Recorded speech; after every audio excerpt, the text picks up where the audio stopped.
Hola, buenas tardes. ¿Cómo les va, hermanos? Es un gusto para mí poder compartir otra vez la palabra del Señor con ustedes.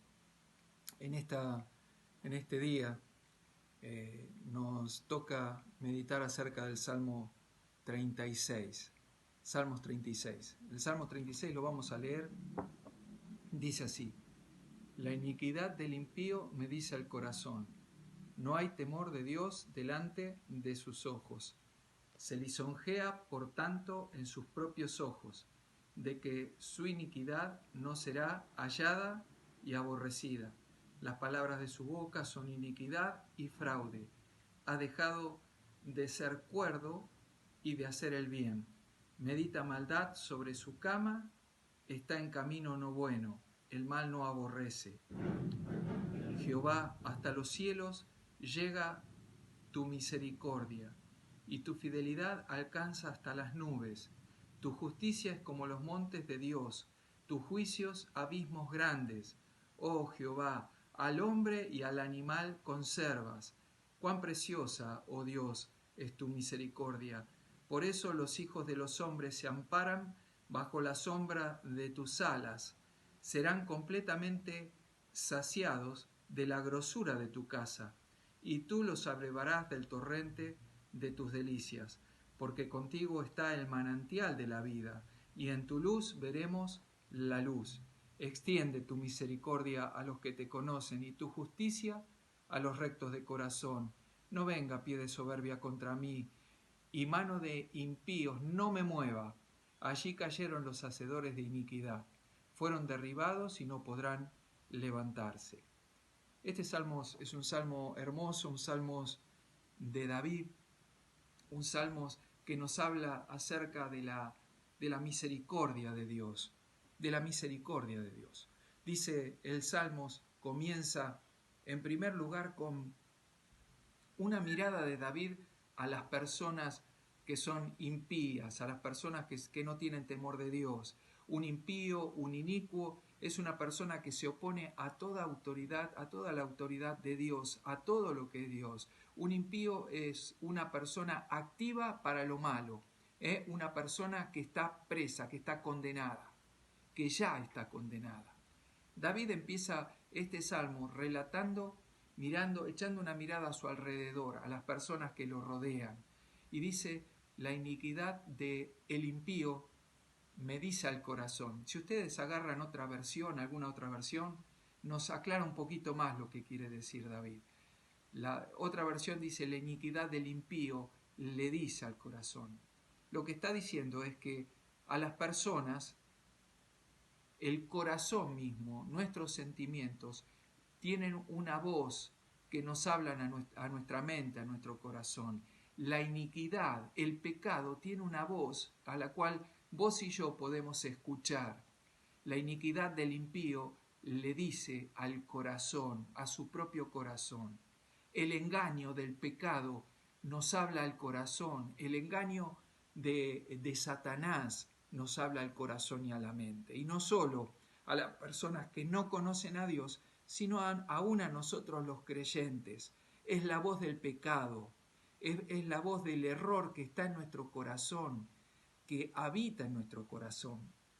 Bien dice la palabra de Dios, y Dios lo afirma: engañoso es el corazón del hombre y perverso. ¿Quién lo conocerá? El pecado nos engaña a nosotros mismos. Nuestro corazón nos engaña a nosotros mismos. Es el pecado que mora en el corazón del hombre.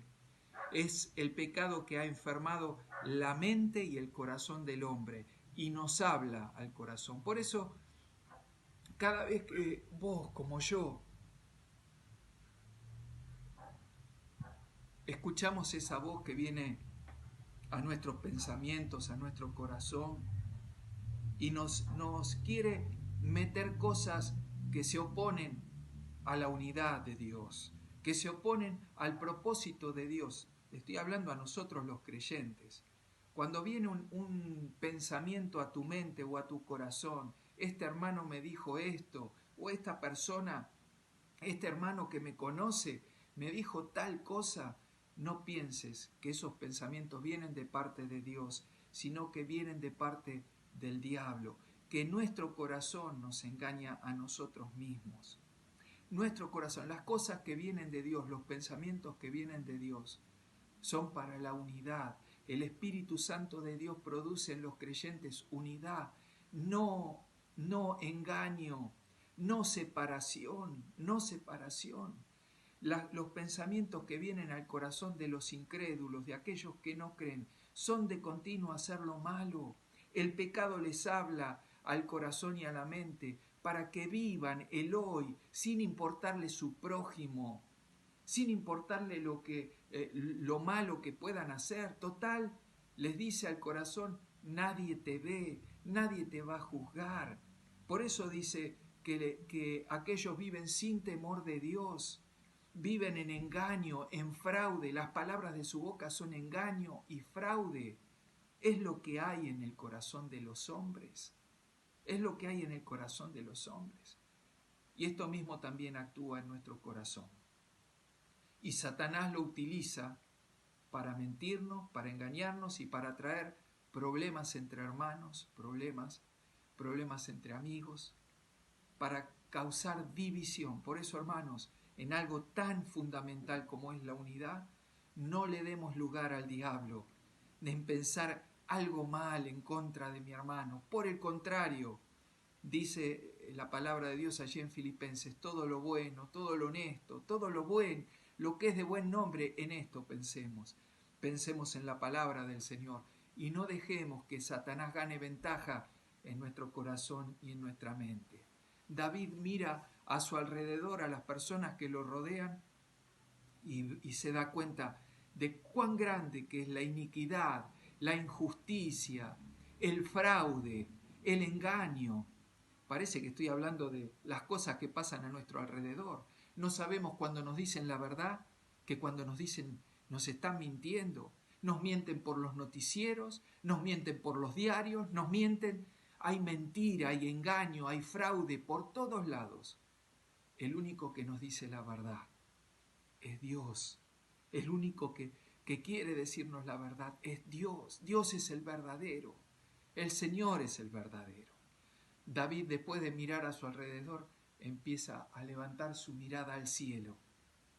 Mira al cielo y dice en el versículo 5, del versículo 1 al versículo 4, David describe la iniquidad del impío, del hombre que no conoce a Dios y que vive sin temor de Dios. Ahora en el versículo 5 y 6 va a mirar al cielo y él dice allí, Jehová, hasta los cielos llega tu misericordia y tu fidelidad hasta las nubes. Tu justicia es como los montes de Sión.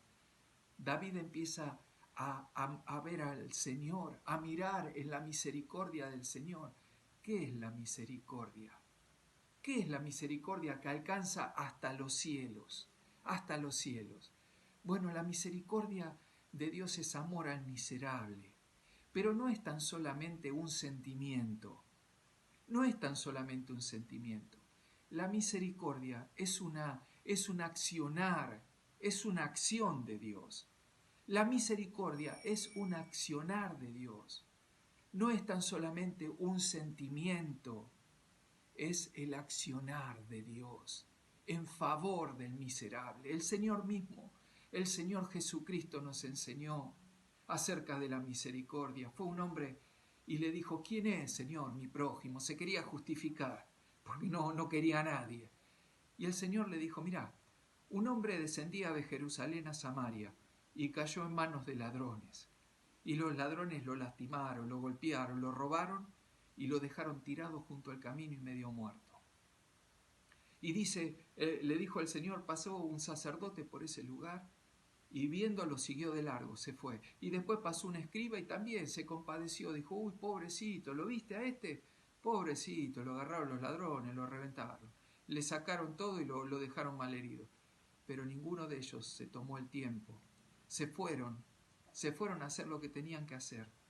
Y dice el relato que el Señor dijo, un samaritano que estaba allí de paso, cuando lo vio fue movido a misericordia, se acercó a aquel pobrecito y empezó a lavar sus heridas con vino y con aceite. El vino le desinfectaba y el aceite suavizaba sus aceites. Lo vendó, lo tomó con sus brazos y lo cargó allí en su cabalgadura, lo llevó hasta un lugar, un hotel en donde habrían de cuidar de él. Y dice que allí en el hotel, en aquel lugar, cuidó de él, o sea que lo atendió, tal vez volvió a limpiar sus heridas, suavizándolas con aceite y cambiándoselas, desinfectándole, dándole de comer, porque aquel pobre no podía ni siquiera comer, hasta que cobró fuerzas. Y cuando aquel hombre cobró fuerzas, dice el relato, que el Señor al otro día al salir le dio dinero al mesonero y le dijo, cuídamelo, y si gasta algo más, cuando yo venga te lo voy a pagar. Y le dijo a aquel hombre que le relataba esta parábola, le dijo, ¿quién te parece a vos que fue el prójimo del que cayó en manos de ladrones? Y aquel joven le dijo, el que usó de misericordia. Muy bien, hace vos lo mismo. Hace vos lo mismo. Así que la misericordia es una acción, es un accionar, es el accionar de Dios. Dios ha tenido misericordia del hombre desde el principio, siempre tuvo misericordia, pero la misericordia de Dios no invalida la justicia de Dios. La justicia de Dios es un atributo de Dios y la justicia de Dios se revela contra todo lo malo. Dios va a juzgar al mundo con justicia, pero como Dios tiene misericordia, envió a su Hijo, movió los cielos, Él descendió y Jesucristo murió en una cruz y pagó el precio de nuestro perdón a la justicia de Dios el Padre, para que la justicia de Dios no fuera pasada por alto por la misericordia. Nosotros los que nos amparamos bajo la sombra de la cruz de Jesús, bajo las sombras de las alas de Dios, decimos que es preciosa la misericordia de Dios, que es preciosa la misericordia de Dios. Pero la misericordia no invalida el juicio de Dios. La misericordia de Dios lleva a Dios a tener paciencia con los hombres. El Señor no retarda su venida, dijo Pablo, sino que es paciente con los incrédulos y no quiere que ninguno se pierda, sino que todos procedan al arrepentimiento y reciban el perdón por la obra de misericordia que hizo Jesús en la cruz del Calvario. Queridos, la justicia de Dios dice aquí en el Salmo que es como el monte, los montes de Dios. Allí en uno de los montes de Jerusalén fue crucificado el Señor. El Señor puso allí su vida para podernos amparar en su justicia, para podernos amparar bajo la justicia que es de Dios. Pero los que rehúsan ampararse en la justicia de Dios van a recibir el justo juicio de Dios. La ira de Dios se va a revelar contra ellos, porque la ira de Dios se revela contra toda impiedad e injusticia de los hombres, desde el cielo, dice la Biblia. Por eso hasta los cielos llega su misericordia. Es que cualquier persona en este mundo hoy que levante la mirada a los cielos y mire a Dios, puede ver la misericordia de Dios expresada y manifestada cuando envió a Jesús a morir aquí en la cruz.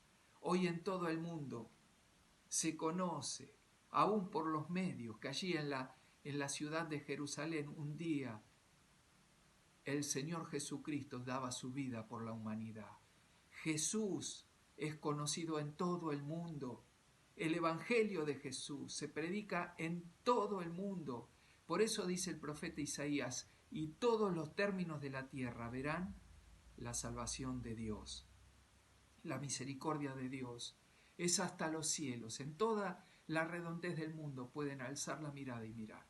Después de mirar David a los cielos y mirar y pensar en la misericordia de Dios, en la justicia de Dios, versículos 5 y 6, en el versículo 7 comienza a dar su propia experiencia, la experiencia de David. Y David dice, cuán preciosa, oh Dios, es tu misericordia. Por eso los hijos de los hombres se amparan bajo la sombra de tus alas. Esa es la experiencia de David, es la experiencia tuya y mía. Nuestra experiencia es la experiencia también que tuvo David. Nuestra experiencia al creer en el Señor Jesucristo es la misma experiencia de David. Nosotros hemos recibido la misericordia de Dios al creer en Jesucristo como nuestro Salvador. Él nos ha vendado las heridas, nos ha lavado las heridas con su sangre, nos ha vendado, nos ha llevado al mesón, que es la iglesia. En la iglesia del Señor es el lugar en donde las heridas del pecado son sanadas. Allí el Señor cuida de nosotros. Allí es donde las heridas del pecado se van suavizando y el Señor nos va sanando de todo lo malo que el pecado nos hizo en la vida. Por eso la experiencia de David es la tuya y la mía. Y dice allí el salmista también, serán completamente saciados de la grosura de tu casa. Esto quiere decir que somos saciados de todo el bien que hay en la casa de Dios, que recibimos la abundancia de toda la gracia del Señor. En la casa del Señor, donde el Señor nos ha puesto en la iglesia, somos saciados de todo el bien. No es lo que vos y yo sentimos cuando vamos a la iglesia, cuando nos congregamos y alabamos juntos al Señor y juntos cantamos las alabanzas al Señor. No nos sentimos completamente llenos por el Espíritu Santo de Dios. Nos sentimos totalmente satisfechos al hablar de su gracia, de su amor, de su misericordia para con nosotros. Serán saciados, dice, porque contigo está el manantial de la vida. Allí en la casa del Señor brota ríos de agua viva de nuestro corazón y de nuestra alma. Por eso es tan importante compartir esto que hemos recibido por la misericordia de Dios, por la gracia de Dios, compartirlo con todos aquellos que aún están heridos por el pecado. Esa es la experiencia de David. David mira su experiencia propia, y dice, qué preciosa que es, Señor, tu misericordia. Después dice, en la última parte de este salmo, dice, extiende tu misericordia a los que te temen. Y esto es lo que nos toca a vos y a mí. El salir por los caminos, salir por las plazas de la ciudad y buscar a todos los que están tirados allí junto al camino, como el Señor nos halló a nosotros.